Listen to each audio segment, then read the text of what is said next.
who choose Brandeis Marin for their children do have other options. But there's something that all of them see in a values-based education, in a whole child-based education, in a warm communal setting education, that is sort of like a DNA thing, an organizational DNA thing. A couple of years ago, early on in my second round of being a governor, I signed up to attend an All About Middle School tour that the admissions director was leading, Pamela Wellner was leading.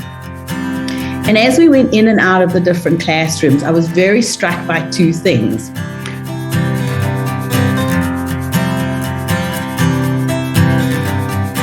Oh my God, these kids are doing and learning things that were just unheard of and unthought of when my kids were there, just because it was a different, literally, even in 10 or 15 years, the world has changed so much. So there wasn't a maker's lab when my kids were there, that kind of stuff. So I was seeing the kids doing, cool things, and I was seeing them making videos of themselves in Hebrew class and all the rest of it. So one part of it was like, this is cool. This is the school.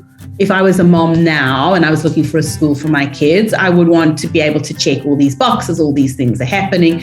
It's not the school my kids attended in the early aughts, because no schools were like that. So, yay. On the other hand, I also felt like this is the same school my kids went to. This is the school that has young 11-year-olds who can stand up when an adult walks into the classroom and confidently answer the questions that are being asked and proudly and excitedly share their love of learning. That's the same school. And, I think you could find people whose kids were there a decade before my kids were there who would say the same thing.